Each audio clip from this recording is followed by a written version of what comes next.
Dear Founder, as you know, there's no blueprint for entrepreneurship. You wear so many hats, you burn the midnight oil, you pour your heart and soul into everything that you do. But without a doubt, the journey is worth every single second that you put into it. I'm Lindsay Pinchuk, host of the Dear Founder podcast. I say this because I've lived it for over a decade. I started my first company with $500 in my pocket and a baby in my belly. I grew it and I sold it all. This podcast is my weekly letter to you. We'll talk all things starting, growing, nurturing, and in some cases, even selling a business. Together with some of my closest contacts, I'm here to help you find your own success, whatever that means to you. The ride as a founder is the ride of your life. So come on in and join me for another episode that will get you one step closer to reaching your own founder goals. Welcome back to another episode of Dear Founder. On today's episode, we're talking to someone who's been working with influencers just about as long as I have, if not longer. And that is since we've called them bloggers. So that's a really long time. She has transformed the way that we work with influencers, and I cannot wait for you to not only hear her story, but to learn from her as well. Welcome back to another episode of Dear Founder. I am so excited about today's guest. Aliza Freud is here. She is the founder of SheSpeaks, and I'm going to let her tell you what that is in just a second. But one of the things that drew me to her and her story is the fact that she has built a business out of amplifying women's voices. And anyone who's been here for 5 seconds knows that that is something that we do here at Dear Founder, that I do on my own social media platforms and all of my content platforms. And having Aliza here today is an absolute honor. So thank you so much for being here. We're so happy that you're going to share your story with Dear Founder. I'm delighted to be here. So thanks for having me. So let's kick us off. Tell us your story. Tell us who you are, what you do, and tell us a little bit about SheSpeaks. I've spent all of my career in marketing in some form or another. The first part of my career I spent in corporate America. I worked for American Express doing all different kinds of marketing roles that they had there, product management, new product development, all of, advertising, all of the things. And I loved it. I loved working there. They were really good to me, met some of my best friends there, met my husband there. So great place to work, great place to be, but I wanted to be an entrepreneur. And as much as it's beneficial to have an entrepreneurial spirit at a big company, it's very different to be actually an entrepreneur. And so I couldn't really do that there. And I had known for a while I wanted to start something, but then the question was, what was it going to be? And as I said, I loved where I worked. I'd been there a long time. I'd been there almost 10 years. But so what was I going to leave this great place for? It really took me some time. And ironically, it was like jet lag on a business trip to Japan that I kind of had that idea. And the original idea for SheSpeaks was that we were going to be a online research company. It was going to be research, both quantitative and qualitative market research, that would help companies better understand what was going on in the hearts and minds of women. And that was the idea. So I got back to the States from Japan, started building the platform, and then soft launched, I should say. It was a beta in 2007. Had a few clients lined up who were all interested in understanding what was going on with women. Part of that, though, part of the understanding required that we have you try the product that we were asking you to give feedback about. So we started shipping products out to people.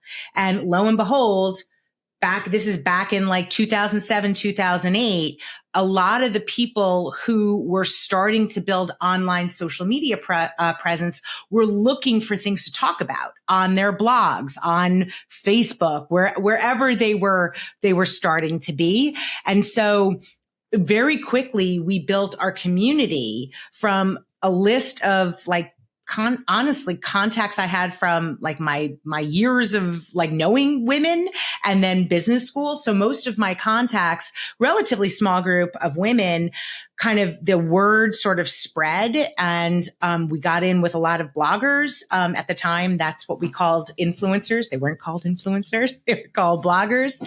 And very much grew the community from there. And we saw the power that these women who had built these blogs and had people kind of coming in to check in with what's going on with their family, if they were blogging about their families, what was going on, what recipes they were making. I mean, it was just so interesting to watch this industry at its very kind of beginning. And really, we kind of fell in love with what these women were creating, and realized that there was an opportunity to not only have these women try a product and give us feedback, but also if they were willing at some point and they fell in love with the product, could they talk about it on their blog? So we shifted as time moved forward. We are still very much in terms of the way we approach the world and what we do, it's all insights based. So every campaign we run, everything we do starts with an insight study. We now have 250,000 women who are part of our community. And we have CRM on them, so we know a lot about them. And so let's say, Gillette or Venus, the female version, the women's version of Gillette, they came to us and they were like, we want to use influencers to build awareness for this new Venus product. And they knew that they wanted at the time millennial moms who had kids that were in the age range. They knew that this was the mom that was their target, but they weren't quite sure what the message should be. So we went out to a group of millennial moms in our base and said to them, hey, what are some of the challenges that you experience when you're trying to shave your legs with a little kid? How does that work for you? And we got great feedback, great insights. A lot of the anecdotes that we got from that research study ended up becoming content for the influencers who ended up doing the content for that campaign, the hero content for that campaign. So that's just like kind of an example of how we use insights today. But today our business is mostly focused on working with these female influencers and creators we have and helping them monetize the audience that they've built by pairing them with brands who are interested in having them create content on their behalf and share that content. And then we do amplification. So we have a whole paid component to what we do. There's an organic component, and then there's a paid amplification and boosting that happens as well. So I love that whole description. And I also thank you for giving that example, because I do think that example that you gave about the insights is such a good example of how an entrepreneur can not only gain information from their community, if they have a community, but also gain content from their community. And, and it's sometimes it's right in front of you and you just have to ask for it. I know obviously you're an agency and this brand paid for it, but for, smaller businesses, you just have to ask, like, can you answer these 5 questions? Yeah. And you'd be surprised by the answers and the responses that you get and how you can use them. Yeah, 100%. And I'm glad you brought that up, Lindsay, because anyone can do this. And I want to say that a smaller business, do not hire an agency like us. You're going to just be paying for a middleman. What you can do instead is you can use a Google form for a survey. You can use SurveyMonkey has a free option. There's a bunch of different options, but put some questions in front of your followers and ask people to take the time to tell you. What we have found is that people are very interested in being helpful. I'm going to say that women in particular seem to be more interested in being helpful, in terms of, just giving you feedback, telling you what they think. And most people, if you ask them and they're interested in your brand, they're interested in whatever it is that you offer, you'll get a good number of them that will weigh in. I'd love for you to touch upon how the landscape has changed, because, I want to really blatantly remind people of, yes, you said it was bloggers, but in 2008, there was no Instagram, there was no Snapchat, no TikTok. Like, we were in a different world. I started my company in 2010.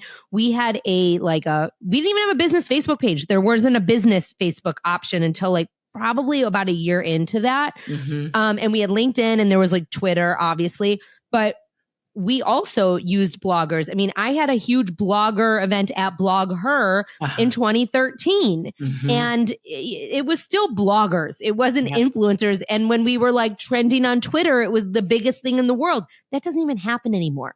So I'd love for you to like really take us back and talk to us a little bit about how the landscape has changed for the better. You know, I mean, I think like, I don't want to focus on the negative, because I think, yes, we are all like, you know, inundated by social media and there's so many messages being thrown at us.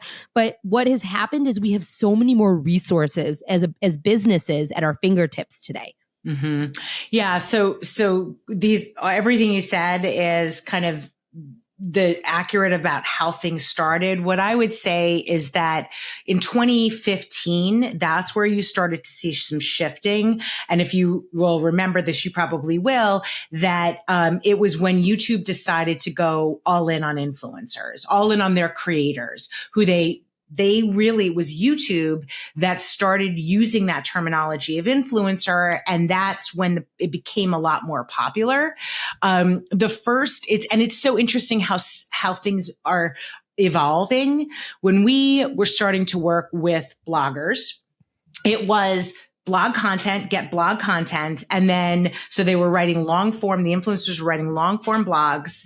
And then in addition, they would probably promote it on Twitter and Facebook, right? Those were the places that they would promote. We did a ton of Twitter activations, tons of things trended. If you had enough followers and you got the right people and you knew how to kind of set it up, you could get something to trend. And then things started to shift, right? So then Instagram came into the mix. YouTube became a much more popular platform in the sense that people wanted to do long form content. YouTube started monetizing that in the way that the other platforms had not. Nobody else was paying creators. Nobody was paying influencers back then. YouTube was one of the first to start doing that. And so it really did evolve. And I think that YouTube making the decision to do a national advertising campaign with their influencers, like a few key hero creators as the faces of the brand, that's really what accelerated, I think, the industry. And we went from 2015, we were a $500 million industry. 2023 is projected to be a $20+ billion industry in terms of how much brands are spending in the space. So it's just accelerating. It's very much, and I think that acceleration has hit another inflection point during COVID, because what we saw happening, at least with the brands we're working with, they needed content. They couldn't do shoots. They couldn't go off site and get a group of people together to film a shot, to film either a video or still or any kind of content, right? Because everyone was grounded. And so there was this huge need for content, but, and brands couldn't get it the traditional routes. But on top of that, engagement on social media skyrocketed, because what were people doing? They're sitting around at home and they were, scrolling through TikTok, which when TikTok became really popular, it's interesting because nobody remembers Musical.ly, but Musical.ly was the predecessor of TikTok. And we actually did an activation with Katy Perry on Musical.ly back in the day before it transitioned. That was for one of the cosmetic brands, but they reinvented themselves, and they reinvented themselves as TikTok, and it became huge and COVID was a real accelerant for that. So, the things that really, I think, have accelerated the industry, it has taken a bit of time, but, especially over the last few years, I think what's happened is, more and more attention has gone to social media, and just in terms of consumers and where we are, but also effectiveness of traditional ad units just plummeted. And now what you can do influencers and their content are native to those platforms, native to TikTok, native to Instagram, and there are better and better tools to boost that content. So you can get the organic reach, but you can also get paid reach behind it. And I think these tools are getting better, measurements getting better, and that's just why the industry is accelerating. So one of the things that I want to talk about is the need for content among brands, because long gone are the days, and this is a challenge I face with clients. Every client that walks through my door, they only talk about their product. Like when they come to me, they're literally just like talking about whatever it is that they offer. And I get my hands on them and I'm like, no, we got to get some content. And we create a content strategy. And ultimately that content strategy obviously helps build their credibility and authority in the space, whatever space they're in, leading to a transaction. I call it the bridge to transaction. So I'd love for you to talk and touch upon why this is so important in today's economy. Well, brands are now actual personalities, which they were not before. So I came from a brand, American Express, which always saw itself as a personality. When we would talk about our products, we really talked about them as if they were almost people. And each, like the blue card had a personality, the platinum card had a personality, the black card had a personality. They all had personalities. And in addition, I think the other thing was that because we had such a strong connection to the end user who used the credit card, right? We had card members. They were members, right? That's a very different mindset than the person, not to pick on a particular brand, but like if you're the Skippy brand manager, right? Skippy peanut butter brand manager, you're not really interacting with the mom like me, let's say, who's picking up a jar of Skippy off the shelf at my local Walmart or my local Target, wherever I'm buying it. Right. So so you're kind of further away from the end user, the person who's buying, than let's say, the retailer is. So when you're a traditional brand manager at a CPG brand, right? When you say customer, frequently what you're talking about is the retailer. You're talking about the Walmarts of the world, who's put their customer who's buying huge quantities and putting it on their shelves. When I was at American Express and we talked about the customer, we were talking about the people who use the credit card.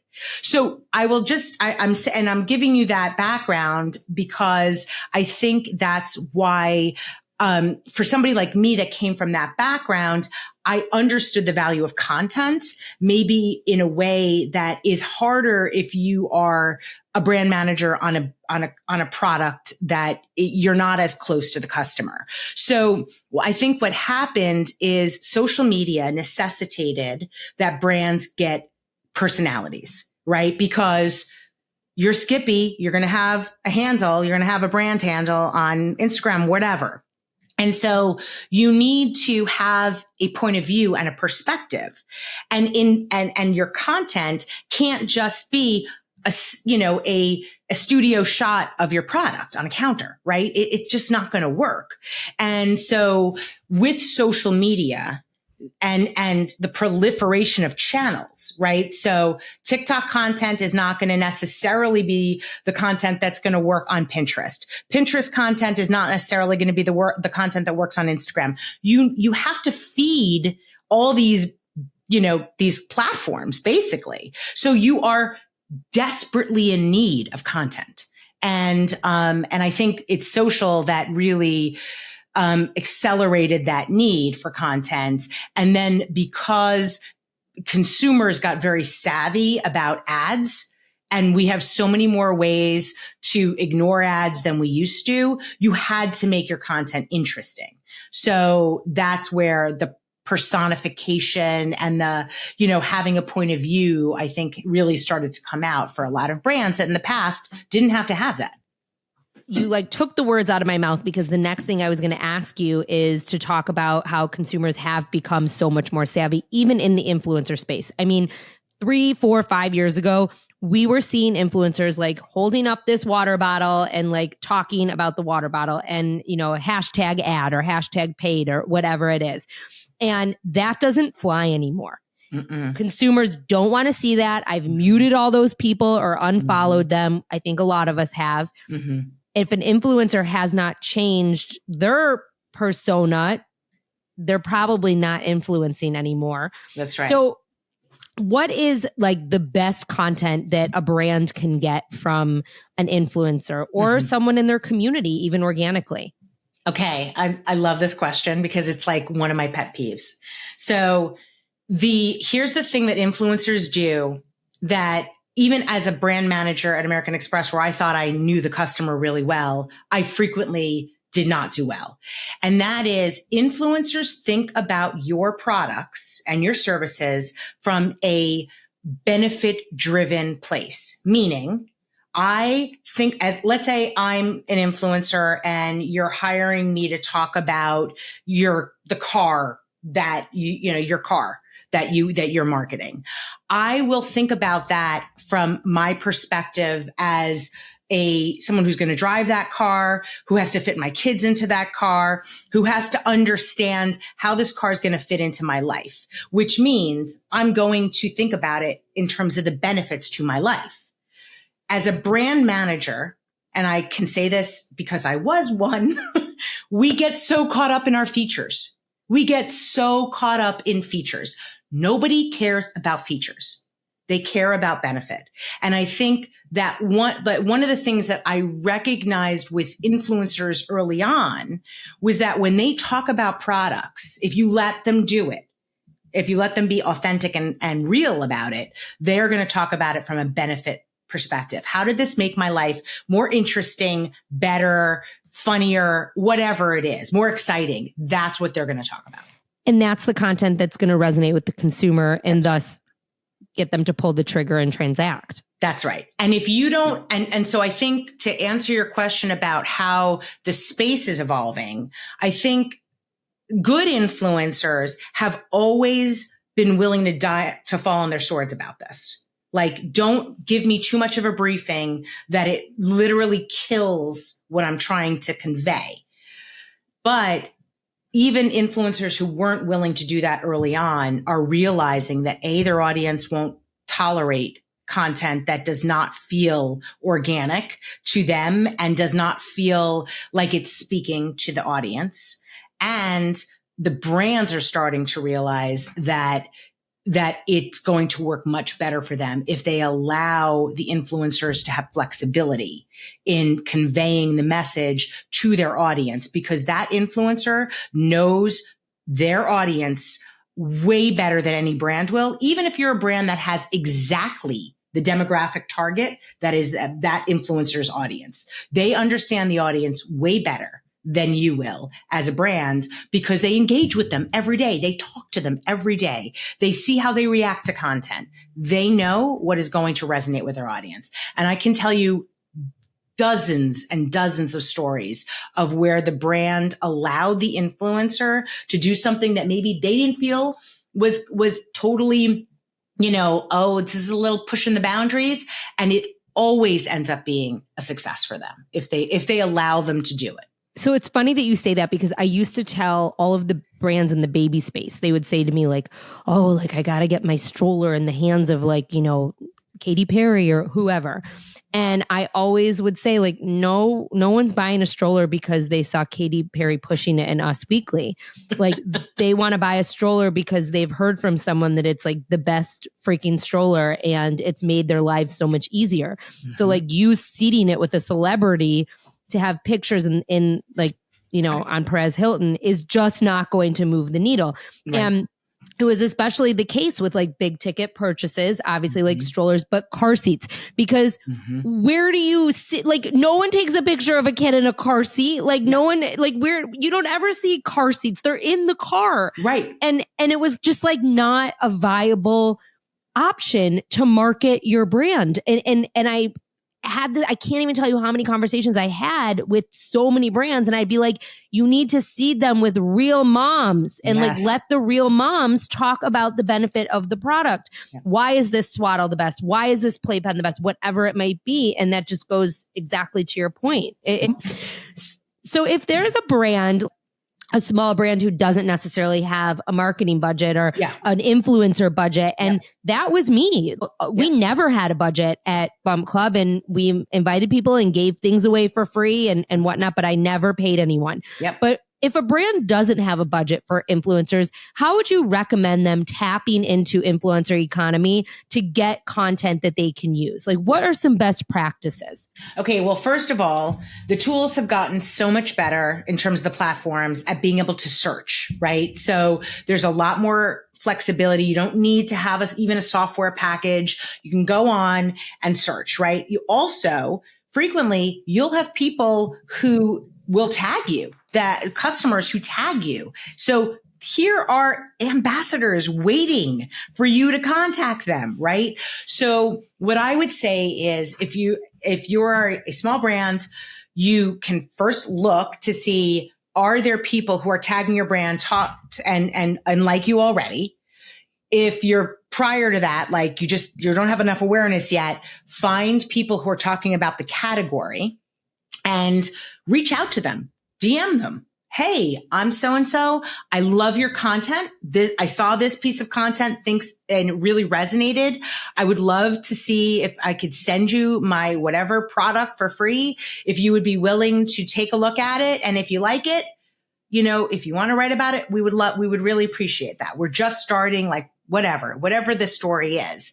I will tell you, you will get a lot of people who are willing to work with you and do that, especially if you reach out to them individually as a company, reach out to them. You are making them feel special. You are making them feel like they're heard and seen. And that is appealing. It's appealing. You can get so much value when you just reach out to someone who you think is creating good content that probably has your audience and just offer them an opportunity. Hey, look, if I send you this, would you be willing to try it? And, obviously I wouldn't put the cart before the horse. If they haven't tried your product, they're not going to agree that they're going to post about it yet. Right. I mean, in general, and not the people who you really want. So say to them, would you be willing to try it? I'll send it to you. And then if they like it, now, not everyone's going to write about it, but you don't need everyone to reach out to 12, 15, 20 people. And then some of them will do it. And then you build momentum, and then you offer them the opportunity to get rights to use their content. You probably will, some of them will charge you for rights to use the content, but then you've got content, and it's not the same as paying them for their post to begin with. So, there's definitely, I highly recommend just reaching out to people who you think have your audience, would like your product, and asking them if you can send it to them. So it's interesting that you say that. I'm in the middle of doing a similar kind of push with a client of mine. And I'd love to share the example just to dovetail onto what you just said. Especially if you have a low ticket item and it's so easy to send out, which I have a client who has a low ticket item, and I didn't reach out to influencers. I reached out to influential people I know. So people who do have a big following, but aren't getting paid to like hawk products, basically. Yep. And who had kids within the demographic because it was a product for kids. Right. And I reached out and I said, I see that you have a daughter, blah, blah, blah. I would love to send them this product. Let me know if they would be interested, because if they're not interested, I don't want to send it. Right. I will tell you, every single person we've sent this product to has posted it. I don't even ask them to post it. So that's like, and now they have all this content, right? And it's from people who aren't getting paid to create content. So none of these people care, and they actually want the eyeballs on them as well. There you go. The second thing that I did, to your point, is I went through their followers and I did pick out some influencers that do follow them, do subscribe to them. And I reached out as just kind of a surprise and delight to make them feel good. Like, hey, I'd love to send you our latest X, Y, and Z. And guess what? They've all posted it too.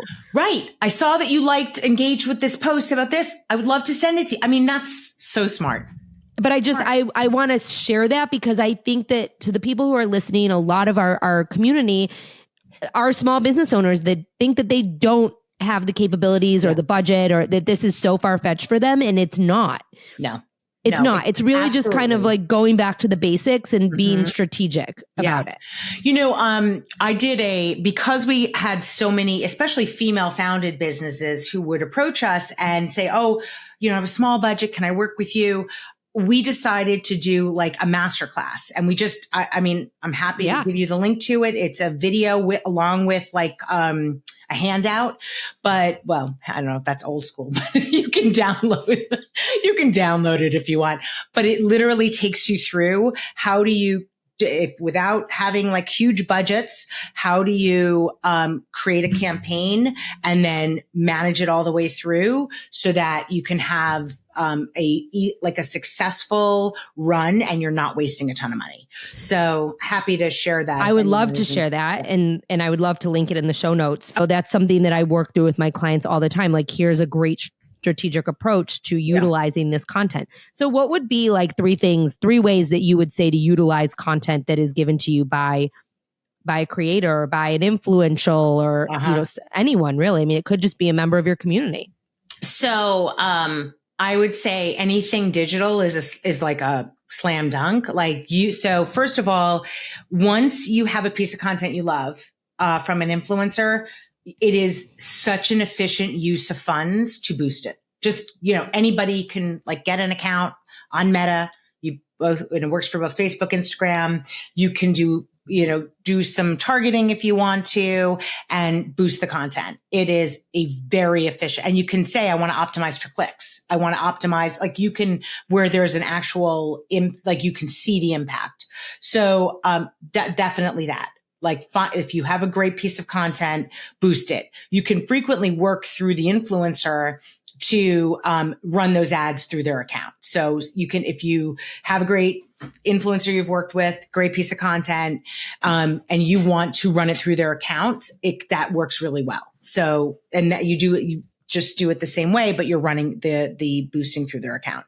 That's number one. The second thing I would say is if you have retail partners, use it on the retail partners. Like if you have a page, like a lot of companies will have a page out if they sell their product at Walmart. They have a page on Walmart.com.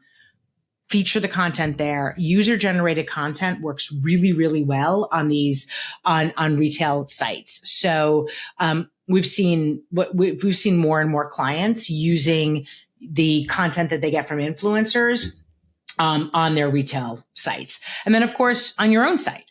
Use the content and your own social feed. I mean, use it just, you know, with the influencers. If you've got people who you're working with, you just have to work through the usage rights.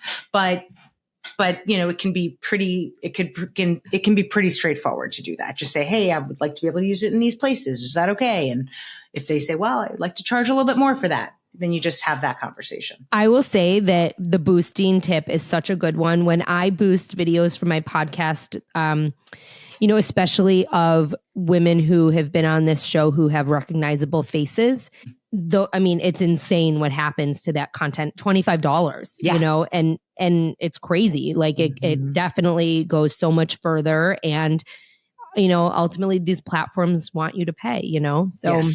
Yes, that is how they work. How has your business grown since 2008? I mean, obviously the landscape's changed. There are more opportunities now, but I'd love to hear a little bit about the growth of your business. So I would say that when we were starting, 2008, 2009, 2010, people were still wrapping their heads around what this was. And here's one thing I would say to all entrepreneurs. If you don't have to swim upstream, do not swim upstream.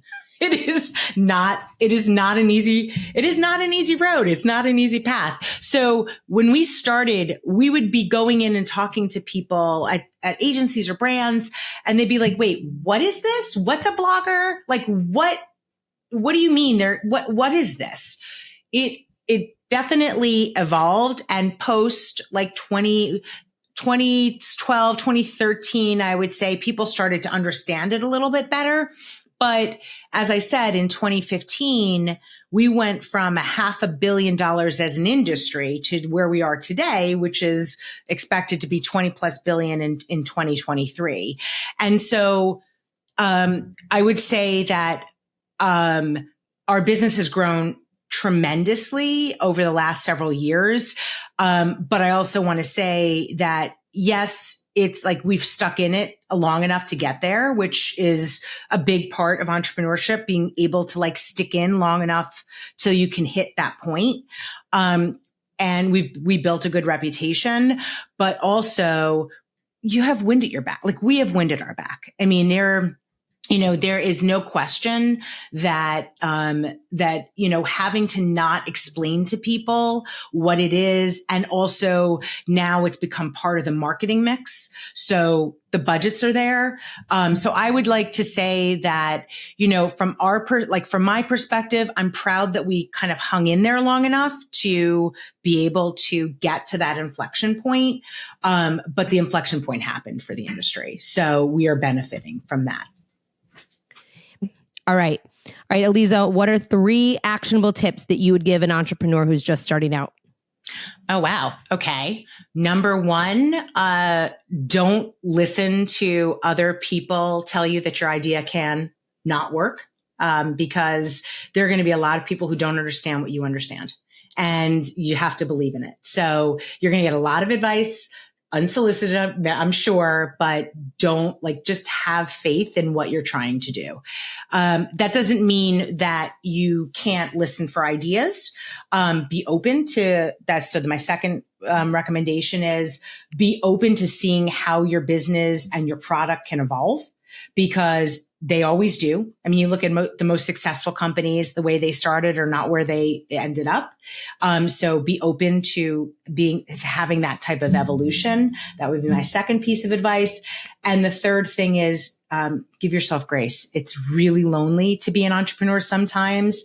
It's really hard. It takes up so much share of mind, because you're all like, it's like an, for me, I always thought of it as like a baby of sorts, but so you're going to be hard on yourself with so many things, but remember that failure is not fatal. You're going to fail a lot, and it doesn't matter. Like, learn from it and just move forward and stick with it as long as your gut tells you to stick with it. Aliza Freud, founder of SheSpeaks, thank you so much for all of your generous knowledge and wisdom and all of your tips. There are so many amazing takeaways from today's conversation and things that I know our community and myself can apply to our own businesses. So I so appreciate you being here. I hope this is the first of many conversations. It has been such a pleasure to talk to you for the last hour, and I cannot wait to share your story with our community. Thank you. I hope that you took away so much from that conversation. Aliza was filled with so much information and knowledge and wisdom, and so many amazing actionable steps. Speaking of which, I want to share my top 5 takeaways with you from today. So take out your pen and paper and get ready. Number 1, brands are now personalities, so a content strategy supporting this notion is imperative. Number 2, you don't need a big agency to work with influencers. Look at who's tagging you. Search for people within your category and within your community. Simply DM them. Number 3, maximize any content you get from a creator and use it everywhere. Number 4, if you love a piece of content that's created for you, invest in boosting it so that more people see it.